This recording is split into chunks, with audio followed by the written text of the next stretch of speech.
locally, regionally, and nationally. There's also music to get you started for the day.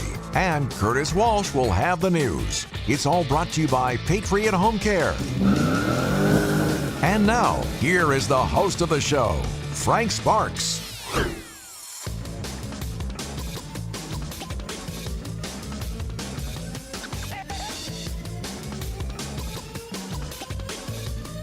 It is 7:41 in Beaver County, and now we're going to talk a little bit. We'll get back to talking about the county and buying the Beaver County Times building coming up here shortly. We'll have some time a little bit later. We can talk about it.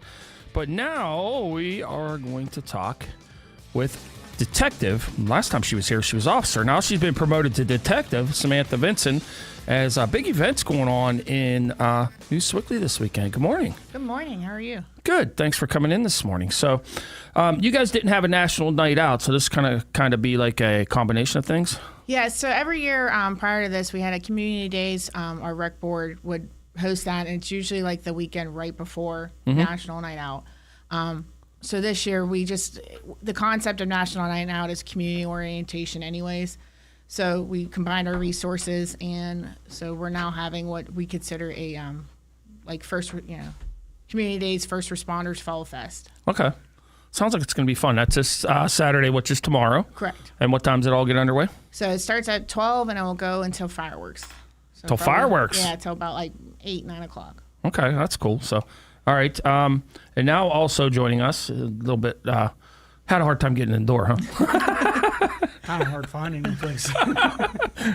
Everybody's used to our old place in Beaver Falls where you can just go down the main street and it was there, but we're kind of. I got stuck behind. You're a little hidden away now. Two or three buses. That too. This early in the morning. Oh, yeah, that's true. That's true. So, Dave Bauman, is that right? Okay. And Dave, you're the head of the recreation board in New Sewickley? Yeah, I'm the chairman of the board. Okay. So we just started talking with Detective Vinson about Saturday's event, and tell us a little bit about on your side what all is going to go into the event tomorrow. Well, we just we decided to this year to do a fall fest in conjunction with the police and fire departments, and we got several events to do, lots of kids activities, just a whole bunch of food trucks. We got a band. Trey Lads is coming to play at 4:30. We got the fireworks. We got a petting zoo train, pedal train thing, and a pedal tractor pull contest for kids, foam party for kids. A foam party? A foam or a phone? Foam. Foam. Okay. Well, does that they get to beat each other with the foam? And it's just kids run through it. Oh, okay. It's like bubbles. Okay, like bubbles. Oh, okay. Yeah, the kids really enjoy it. Okay. Just lots of things that I think it's going to be a really good time for people to come out and do this. Where's it going to be? It's going to be at Green Valley Park in Rochester.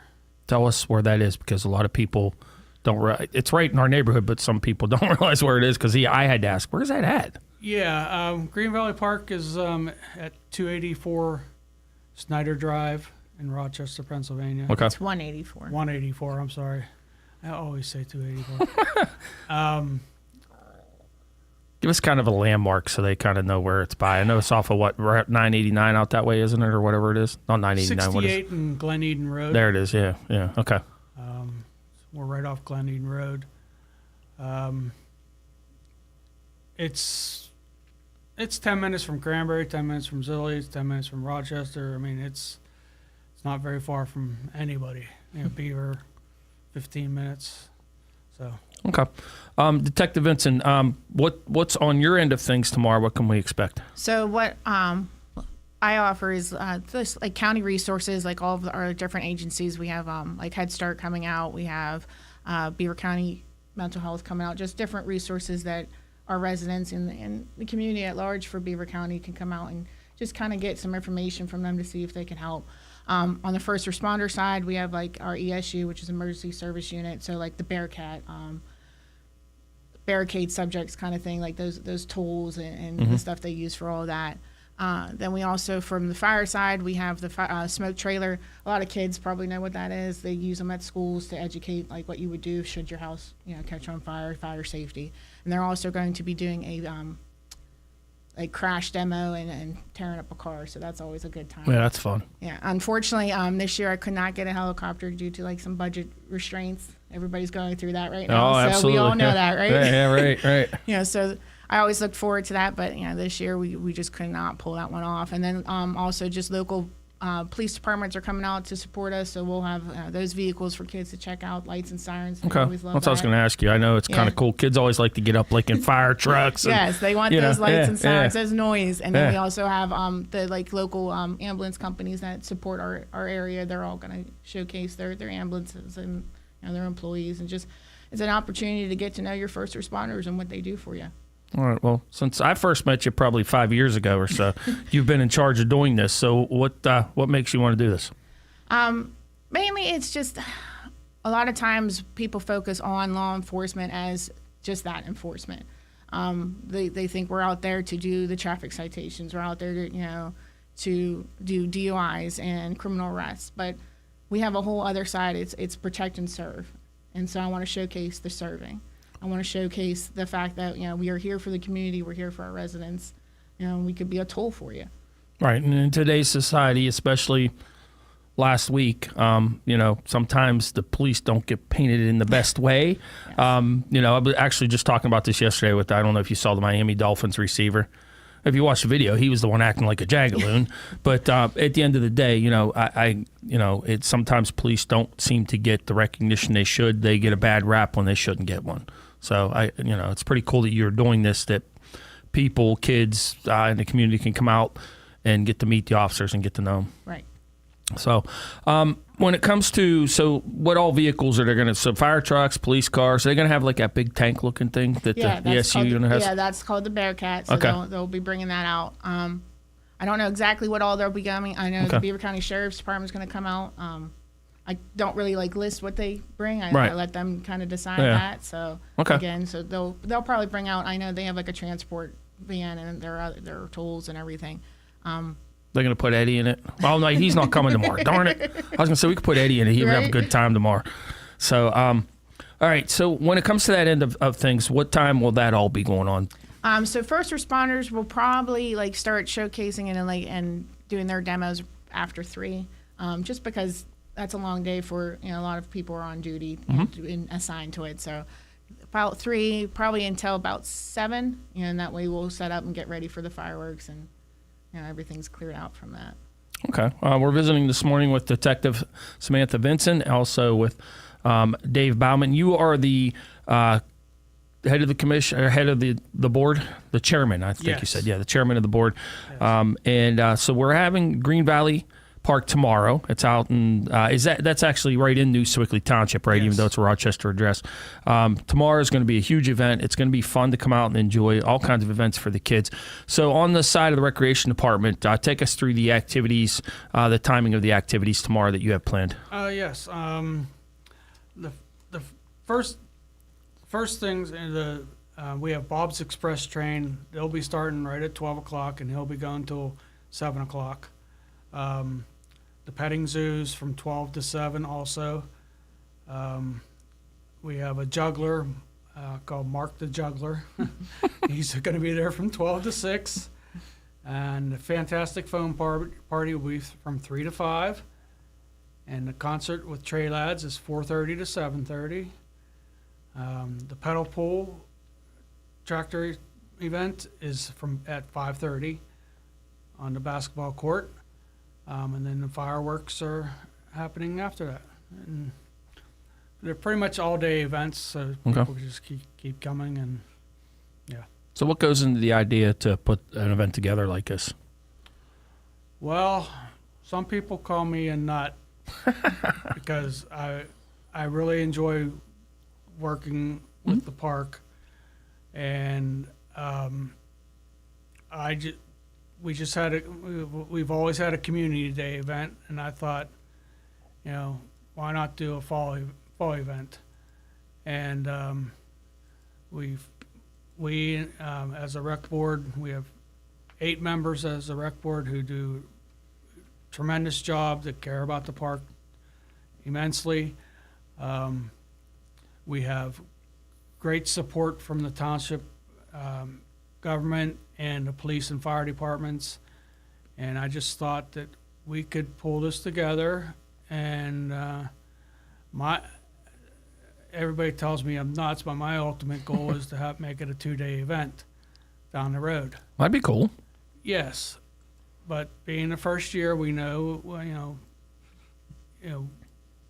we have probably close to 40 to 50 vendors coming. So we've got to start somewhere, and hopefully everybody will enjoy it. And we do not charge to set up as a vendor. So people like that. I just enjoy doing everything we do at the park. We do concerts all summer long. We do flea markets. We have a trick-or-treat trail coming up at the end of October. We just enjoy doing stuff for the township. So highlight some of the other people that are on the board here with you that are part of that. Well, we got a gentleman named Orrin. He really helps out at the park. He helps the park maintenance guy get things done. He's a tremendous asset to the board for that. Our secretary, Mandy, she does all the typing and all that because I'm not real good on the computer. So when I need something done, I ask her to do it, and she does it faithfully. We got Carrie, who's our treasurer. She's keeping the books right on schedule and everything like that. We have a gentleman named Sam and Tim and Sandy. Sandy is like the mother of our group. I don't want to say she's the oldest, but she's the wisest. Yeah, I got you. So she keeps everybody under control and keeps us on track for what we want to do. So you said you have some other events coming up. We have this one coming up tomorrow. What are the dates of some of the other events you got coming? We actually have next Saturday on the 21st, we have Dancing Queen coming to our park. It'll be the last concert of the year. We have a food vendor coming also. And on October 26th will be our trick-or-treat trail. It's open to the public. It's a really huge event. It will be nothing for us to get 1,000 kids coming through. So it's in conjunction with the police department.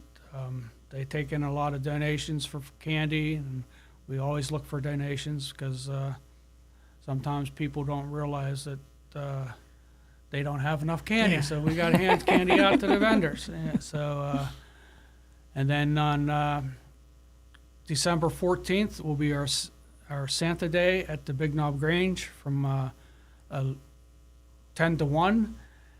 And that's pretty much all we do for the rest of the year because, obviously weather. But it keeps us busy, so. I hear you. Yeah. We're in the same business, so we kind of, planning events, so we kind of, I get you.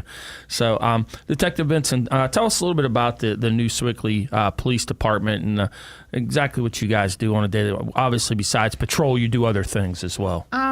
Well, we're definitely a community-oriented police department. Like this year, we just started like a youth program in conjunction with one of the ranches out in our area.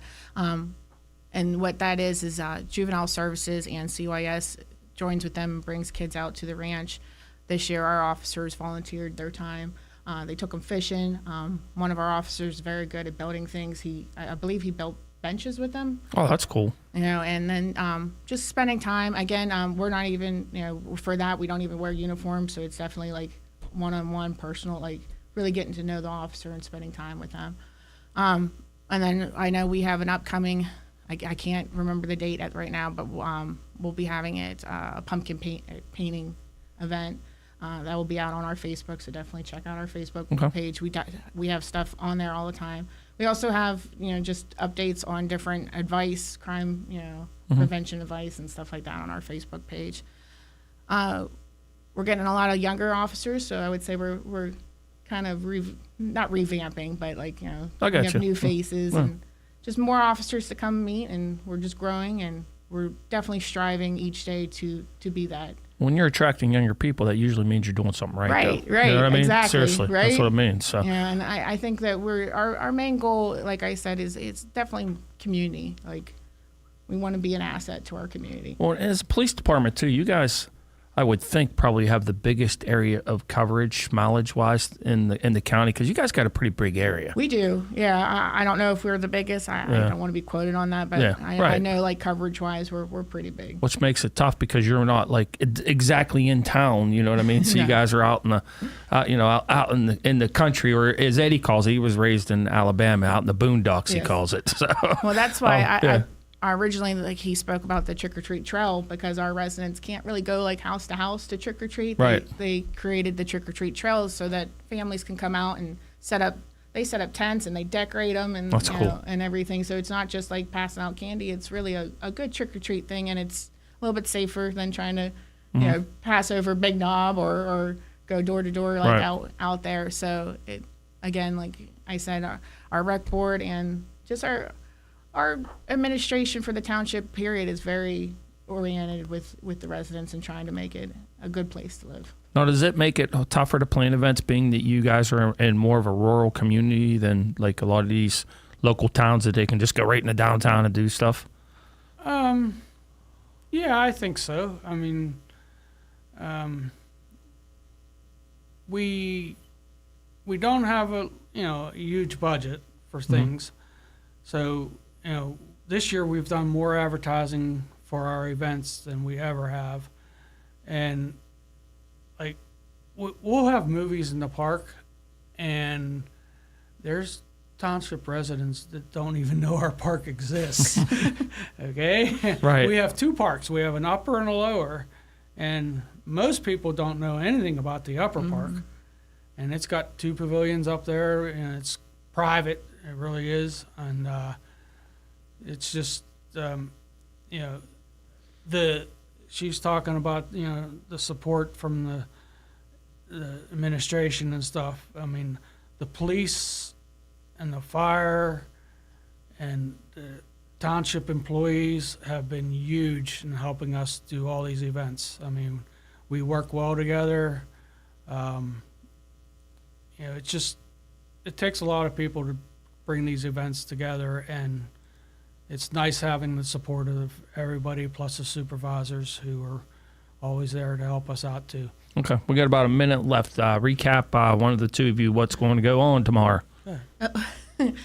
So it is the new Sewickley Community Days First Responders Fall Fest from 12 p.m. to about 9, or fireworks. There's going to be various vendors. There's going to be various food trucks and a ton of children's entertainment and a live band, and then first responder demos, and just an opportunity to come out and meet those who support and are really there for the community. Okay, and we'll also be, myself and Gary Miller, our account executive, will be broadcasting live from 12 until 2, if I'm not mistaken, tomorrow as well. Okay. So come on out. Enjoy, have fun, and enjoy. Thanks for coming in today, guys. Thank you. Yep, sorry I was late. Oh, it's all good. So, all right, coming up next, we will have, we're going to talk with Scott Tatey. We're going to do a simulcast in between the two studios here coming up. Talk about what's going on in Beaver County this weekend, other than the Green Valley Park and the community days. But that's one thing to do. So Scott will have other things for you to do as well. So that's coming up in hour number 3 this morning here on Driving in the Fast Lane, here on Beaver County Radio. 99.3 FM, presented by St. Barnabas, in addition to 1230 WBVP Beaver Falls.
Beaver County Radio's news source, 95.7 and 99.3 FM, along with 1230 WBVP, 1460 WMBA, and streaming at beavercountyradio.com.